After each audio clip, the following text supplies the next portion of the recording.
Hey, Beta, tu saurais-tu, toi, qu'est-ce que ça veut dire VIP? Ben oui, ça veut dire vrai intestin de pachyderme.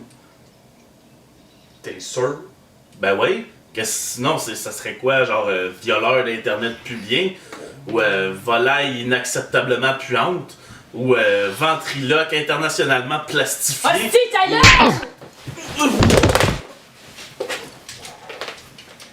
Ça veut dire very important person. Ah! Exactement le contraire de Beta, finalement.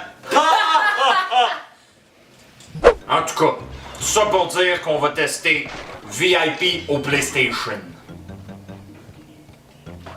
Hey, c'est Pamela Anderson, ça? Me gusta. On pose ça dans 3, 2, 1...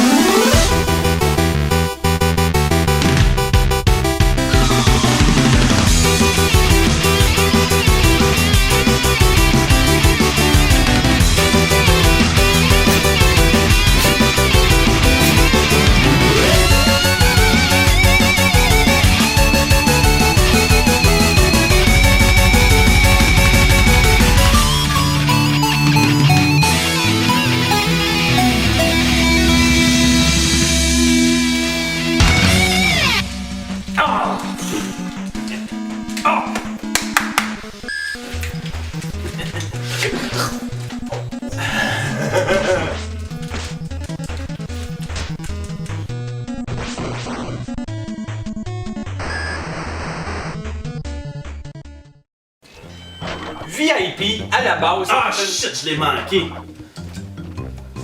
Comme je disais, VIP à la base... Sacrément! On va l'avoir! Comme je disais, VIP, c'est Yes, enfin! Hostie, ta gueule! Pas moyen de travailler tranquille ici, de patins! VIP, c'était à la base une télésérie américaine qui a fonctionné de 1998 à 2002. Et là, je me suis forcé à écouter quelques épisodes pour vous. Franchement, c'est insupportable.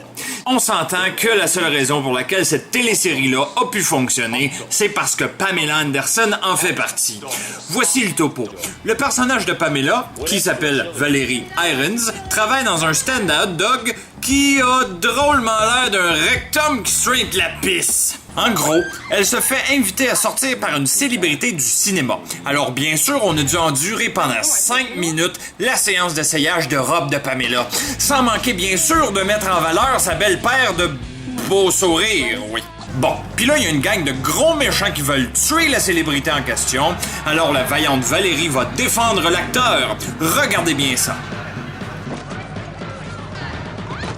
Lamentable over 9000! On rit bien, mais c'est sur ce petit extrait de vidéo-là que repose tout le jeu que je vais tester aujourd'hui. Pamela, habillée en robe et talons hauts, qui donne des coups de sacoche. Puis après ça, il y a une équipe de mercenaires privés qui sont composés de mannequins qui sont tellement impressionnés par la performance de force de Valérie qu'ils ont décidé de l'engager dans leur équipe et de nommer leur compagnie VIP pour Valerie Irons Protection. Là, on suppose qu'on va être une équipe de mercenaires qui tuent du monde, donc on s'attend à un shooter, mais non. Le jeu, c'est un jeu de rythme qui n'a pas de rythme. Les jeux de rythme sont maintenant bien présents dans nos salons.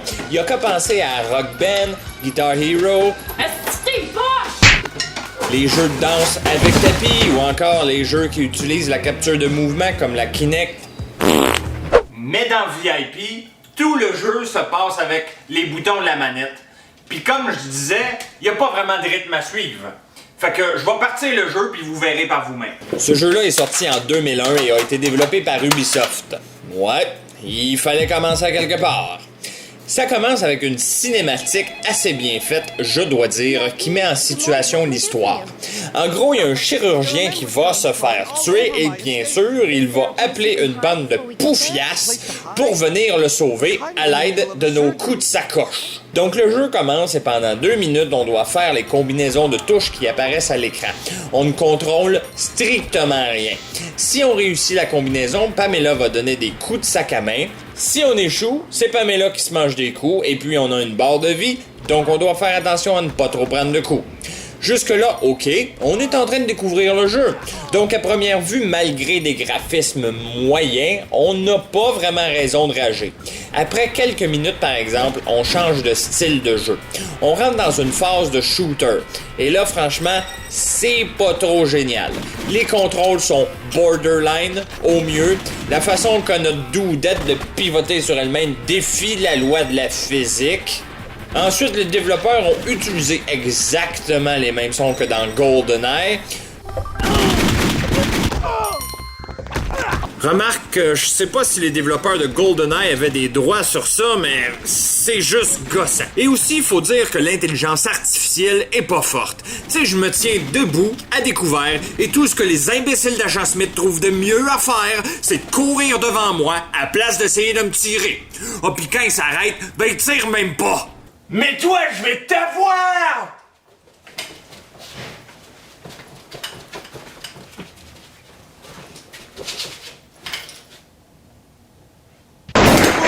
Lamentable over 9000! Ensuite, on retourne sur les combinaisons de touches. Ok, ça peut aller. Après quelques minutes, on doit violer notre bouton pour ouvrir la porte. Ensuite, on est de retour pour 2 minutes de combinaison totalement palpitante. Et ceci met fin au premier niveau. Jusqu'à maintenant, on n'a rien vu de vraiment chiant, donc on pourrait pas dire que le jeu est vraiment mauvais jusqu'à présent. Bon, faut dire qu'on n'a rien vu de vraiment exceptionnel non plus, sauf que ça laisse présager un jeu qui est composé de plusieurs petits mini-jeux, un peu à la Mario Party, donc pourquoi pas? On se dit finalement, ça pourrait être le fun. Sauf que on commence le niveau 2 et là on se rend compte que finalement le jeu c'est majoritairement du pitonnage de combinaison. On peut penser que parce que les décors changent de temps en temps, ça rend le jeu pas si mal. Mais non, je vous jure que le décor, vous vous en foutez. Pourquoi?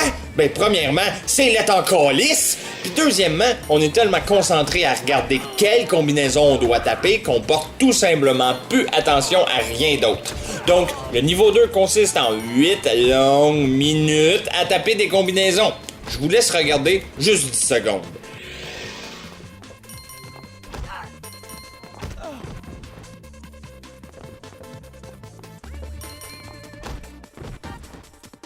C'est long, hein? Pis c'est plate, hein? Ben c'est ça le jeu. Pendant 95% du temps, vous allez pitonner des combinaisons. Puis là, on fait juste commencer, hein, parce que plus on avance dans le jeu, plus les combinaisons sont longues et chiantes à faire. Regardez-moi ça! Non seulement c'est chiant à faire, mais si on rate, faut la refaire et là ça prend du temps et on se fait chier.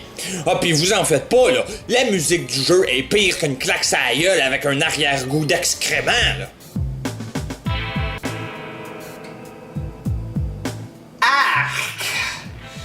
Il y a une chance que je peux couvrir le son avec quelque chose de beaucoup plus doux.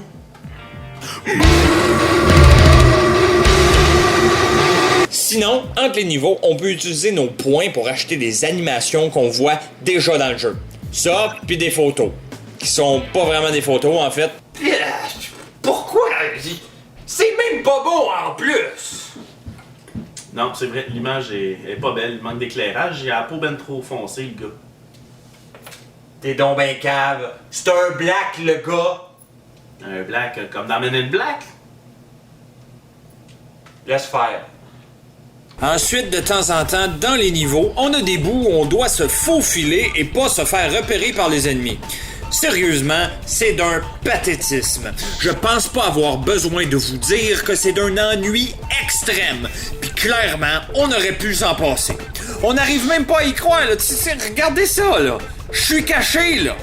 Puis l'ennemi me voit pas, là. Maudite belle bande de charrues sans cervelle.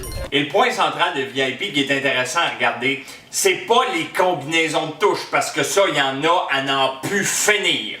Ce sont tous les mini-jeux qui composent l'autre 5% de VIP.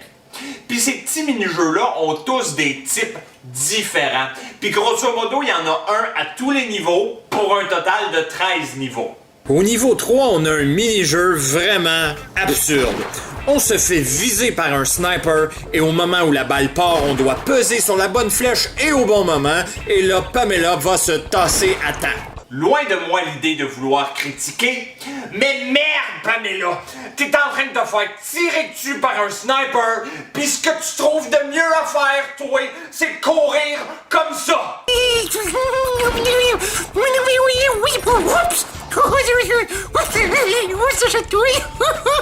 Au niveau 4, c'est pas vraiment mieux. On a cette espèce de truc-là. Je vous explique. On ne peut pas se déplacer de gauche à droite, ça se fait tout seul. Tout ce qu'on peut faire, c'est d'utiliser les flèches du haut et du bas pour essayer d'aligner les lignes mauves avec les lignes rouges. Si on réussit, la ligne devient verte. Sinon, ça reste rouge. Là, je vous l'explique. OK, ça a l'air pas si mal, mais je vous garantis que quand on vous balance dans ce niveau-là, on comprend sweet fuck all. Surtout que les graphismes de mauvaise qualité nous aident pas vraiment, hein? Ah, puis si on manque ne serait-ce qu'un seul point, on ne peut pas revenir. Donc, on doit attendre que tout passe tranquillement et qu'on revienne au début. Puis c'est pas rare que parce que c'est stupidement fait et qu'on contrôle pas le déroulement, ben on perd pareil, puisqu'il nous manque un seul point. Regardez ça ici, j'ai fini, ou presque, mais là j'attends jusqu'à temps que j'ai l'occasion de finir le petit bout qui me reste. Et là je le rate, fait que là, je crève. Ah! T'es mort! T'en fais des morts, moi. Niveau 5, dans le petit générique, on dit... All our lives are on the line here. En français, ça veut genre dire toutes nos vies sont en danger, ou de quoi de genre. Pis ça a l'air sérieux. Fait que là, on s'attend à une scène pleine d'action et de rebondissements. Des voitures qui explosent, des buildings qui s'effondrent, des cascades époustouflantes, des effets spéciaux à couper le souffle et de l'adrénaline à fond la caisse. Mais non, c'est pas tout à fait ça. À la place, on va frapper sur un punching bag attaché à un arbre pendant 5 minutes. Lamentable over 9000! Après ça, on a une scène où il faut faire exploser les pneus de la voiture pour empêcher que les méchants fuient. Que what? Shoot the tires avec un Y? OK. C'est correct de pas parfaitement connaître sa langue pis de pas trop être bon en orthographe. Mais on s'entend-tu que le mot tires, c'est un des mots les plus communs de la langue anglaise? Puis c'est assez clair que ça prend pas un Y, ça prend un I. Vous êtes pas foutus d'écrire tires comme du monde, puis vous êtes américain. Vous faites un jeu américain dans la langue anglaise avec un I, tires! Niveau 6, on commence à se battre avec un nouveau personnage. Là, c'est peut-être moi qui est trop geek, mais ça m'a frappé en pleine face. Ce personnage-là, regardez-le quelques secondes, il se bat avec des coups qui sont copiés de Tekken 2. Cette espèce de coup de pied-là, c'est Hayashi qui le donnait. Autre exemple flagrant, l'espèce de pirouette par en arrière, c'est copié de là. Bizarrement, Tekken 2 était excellent et il est sorti 5 ans avant VIP. Vive le plagiat! Je sais pas, mais j'ai l'impression que j'étais destiné à jouer à ce jeu-là, parce que dans l'animation du niveau 7, on peut entendre I'm the Shaquille O'Neal of computer hackers. I'm the Shaquille O'Neal of Shaquille O'Neal of Shaquille O'Neal of... Ensuite, un mini-jeu. On a une espèce de petit casse-tête. Tu sais, celui qu'il faut qu'on déplace une pièce à la fois avec des contrôles glitchés, là? Franchement, c'est quoi l'idée? À l'époque, on s'achetait pas un PlayStation à plusieurs centaines de dollars pour faire un schnock de casse-tête. Mais ce n'est qu'au niveau 8 qu'on va sérieusement frapper un mur. OK, ici, on doit enfoncer une porte. Le premier coup, ça va. On a juste à battre un agent Smith. Ensuite, on doit refaire la même chose en affrontant 2 agents Smith. Donc là, franchement, on viole notre manette.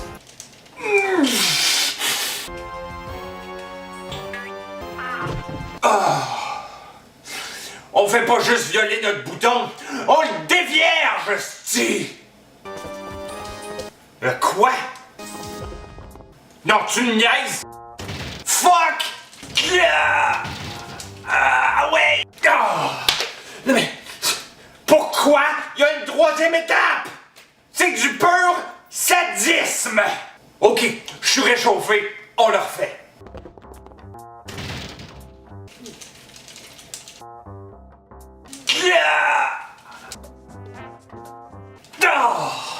Baptême, c'est donc ben dégueu cette histoire-là.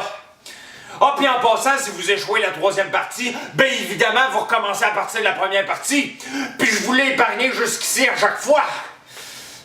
Mais moi, quand je le joue, faut que je le fasse.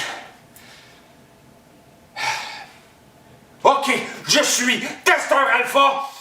Let's do this!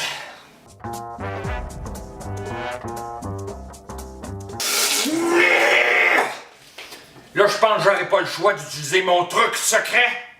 J'ai nommé cette méthode The Extreme Double Tapping with the petit doigt.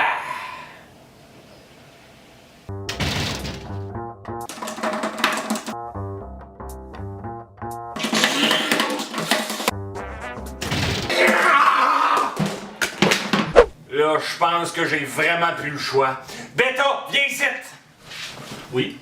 Prends ça dans tes mains, pis là, pitonne comme t'as jamais pitonné! OK. Ah ouais, vas-y! Plus vite que ça! Il faut que tu smashes dans le petit bouton pour battre les 3 agents speed qui essayent de t'avoir! Ah ouais!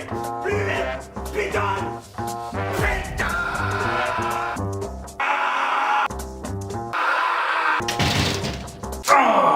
Ça t'es donc ben incompétent, là! Hein, non, j'ai pas pété. OK, oublie ça, là. Je pense que j'ai une idée. On va utiliser le Parkinson à Mamie Lambda. Va me la chercher.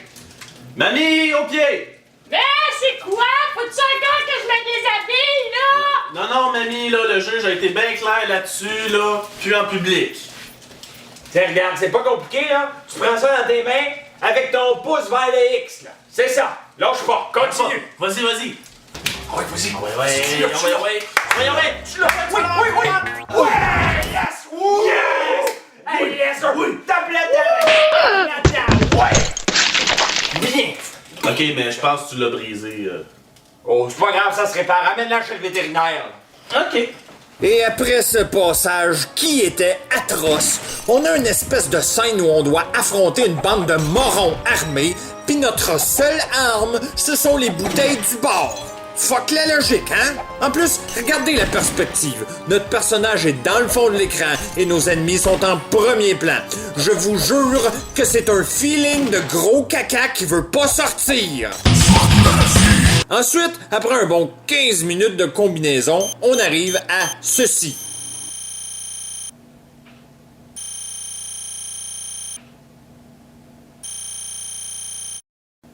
OK.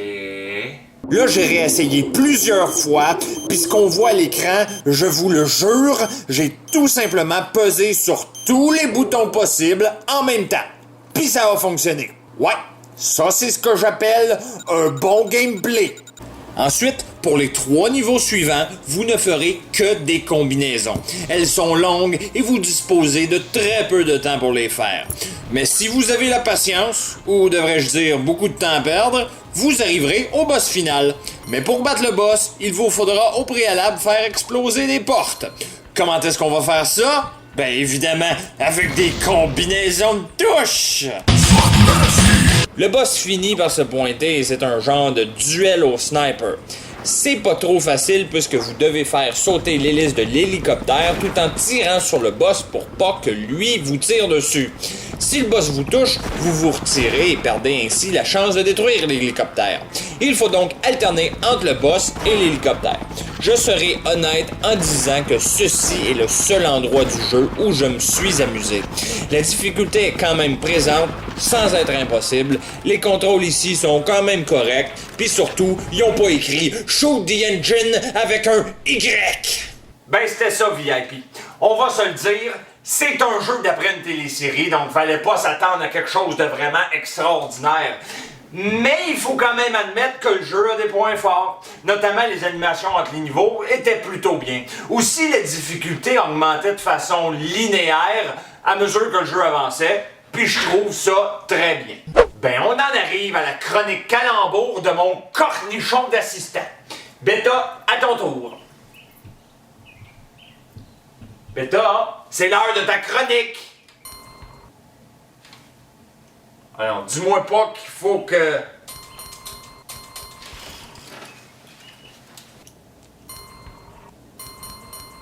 Bon, alors, comme Alpha m'a interrompu plus tôt, ce que je disais pour VIP, là, ça pourrait aussi vouloir dire ventripotent immensément poilu ou vers intestinal plat, violoncelliste imitatrice de pruneau, puis peut-être... Mais quel volubile, imbécile et plate!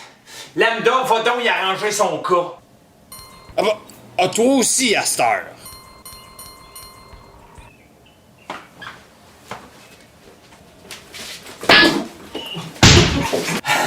Ça, c'est le fun, par exemple.